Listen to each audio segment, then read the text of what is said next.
Está no ar Duas Xícaras e um Assunto. E você pode participar pelo e-mail canal20@viamorque.com.br ou pelo telefone 3214-4588. Mas se perdeu algum programa, não tem problema. Procure o site, o Facebook da TV Canal 20 e lá tem todos os programas, toda a grade da emissora, ok? Doutor Salviano, seja bem-vindo mais uma vez ao programa. Obrigado. E hoje vamos falar sobre um assunto que mexe com todo mundo. Temperamentos e quais os tipos mais comuns. É comum a pessoa ter mais de um tipo de temperamento, doutor? E quais são eles? Com certeza. Quando o médico Hipócrates, no quarto século a.C., ele faz essa descoberta maravilhosa sobre os temperamentos humanos, ele mesmo afirmava que as pessoas, nós vamos ter em nós um temperamento vigente, que é o capital, e tem um outro que vai predominar também juntamente com o outro. Existe o predominante e existe o outro que vem logo em seguida, que também faz parte de nós. Então a pessoa não vai ter um único temperamento, características de um único temperamento, não.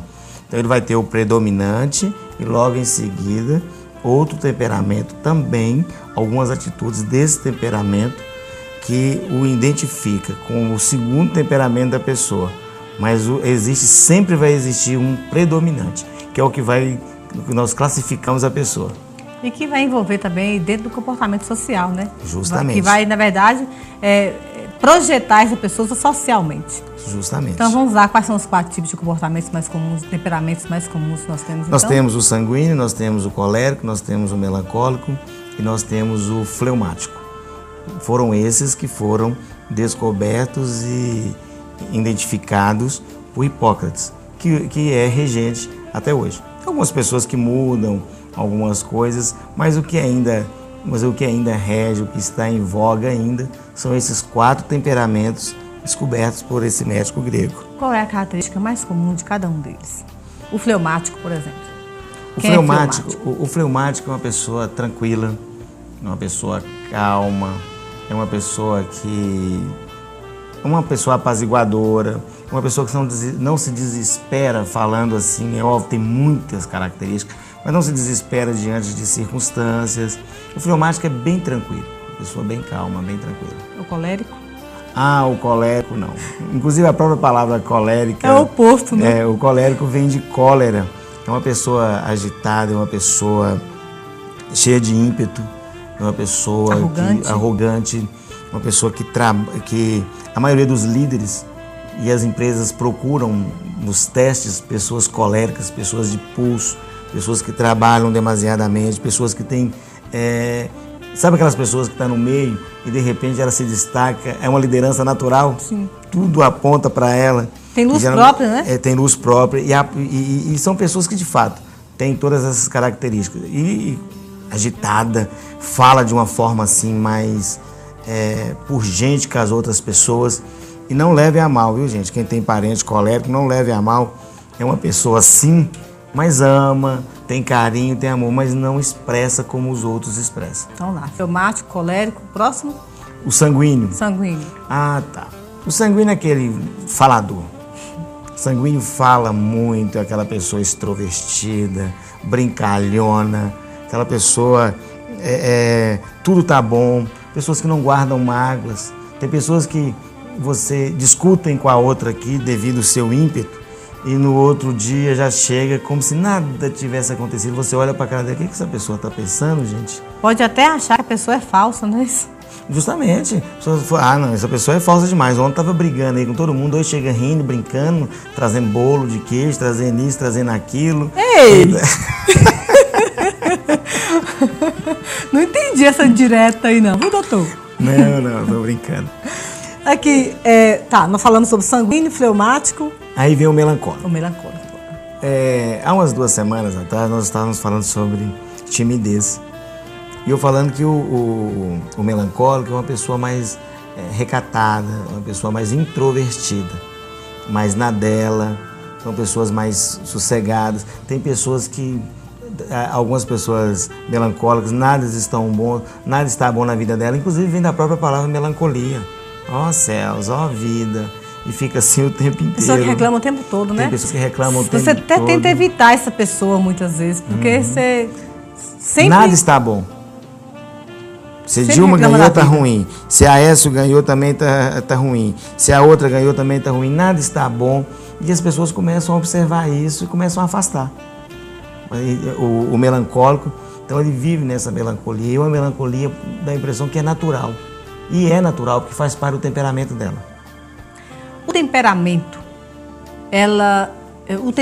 na verdade, ele induz a personalidade da pessoa? É pelo meu temperamento que você me conhece? É pelo temperamento da outra pessoa que a gente define quem é a pessoa? A personalidade da pessoa? A convivência bem próxima que vai determinar isso. Pois é, mas uma pessoa fleumática, por exemplo, ou melancólica, define ali, no temperamento dela, a personalidade dela? Quem ela é. Agora, se nós levarmos pela etimologia da palavra personalidade, que vem de persona, que é a máscara social que eu uso, tem pessoas que às vezes em um momento de conflito é que ela revela o seu verdadeiro temperamento. Ou seja, a personalidade não pode mudar, mas o temperamento muda. Não, o que não muda é o temperamento. A personalidade muda? Não é que muda a personalidade. A persona é aquilo que eu demonstro para as pessoas. Tem pessoas, por exemplo, que são falastrão, são isso, são aquilo, mas quando eu aproximo da pessoa, eu começo a descobrir que aquela pessoa não é tão da forma que eu esperava. Mas será que você não cria expectativa para aquela pessoa? Será que quem está em casa não tem essa dúvida? Às vezes você cria demais uma expectativa sobre alguém, sobre uma situação, e aí se frustra. Se frustra. Porque veja bem, você falou uma coisa certa. O temperamento, ela determina a personalidade da pessoa. É o temperamento. Personalidade muda. Olha para você ver. A personalidade é a expressão social ou externa do meu temperamento interno. Aí as pessoas me conhecem pela minha personalidade. Mas o que há na minha estrutura psíquica, na minha estrutura emocional, são os temperamentos. Então, o meu temperamento, que determina a minha personalidade. Pessoas podem ter mais de um temperamento? Como eu falei no início, sempre vai haver um temperamento predominante. Sim. E um outro também mediano, que também influencia na sua vida. Qual que é o seu temperamento? O meu, sanguíneo. E? Antigamente eu fazia sanguíneo. Não, porque a gente vai amadurecendo. Eu gosto de uma expressão de Shakespeare. Não fuja da resposta, não vou fugir, não. Como diz o Shakespeare, Shakespeare tem uma expressão interessante que ele fala assim, ele nos diz que maturidade tem muito mais a ver com as experiências vividas e com aquilo que aprendemos das suas consequências do que com o número de aniversário que nós celebramos. Então, o meu era sanguíneo e depois o segundo era colérico, que é o normal. Geralmente... Sanguíneo é expansivo, otimista, mais irritável e impulsivo. Justamente. E era colérico. Hoje, quando eu faço um teste... Ambicioso, dominador? Não, tá vendo? Você não tem esse perfil? Não tem. Essas características não são minhas. Hoje eu faço um teste, parece até uma bipolaridade, da sanguíneo e fleumático. Tá. E antigamente dava, quando eu jogava futebol, era uma pessoa, quase todo jogo era expulso. Nossa. Era muito agitado, ainda sou um pouco agitado, mas a maturação vai fazendo a gente refletir em algumas atitudes do nosso próprio temperamento. Então, o temperamento, ele é transformável. Eu não acredito que o temperamento ele é transformável, mas ele é controlável. Controlável? É controlável. Okay. É possível controlar algumas atitudes, algumas coisas que fazem parte do nosso temperamento. Ok, nós vamos falar sobre isso no próximo bloco. Dá tempo, pega seu xícara de café ou de chá e vem bater esse papo com a gente. Até já!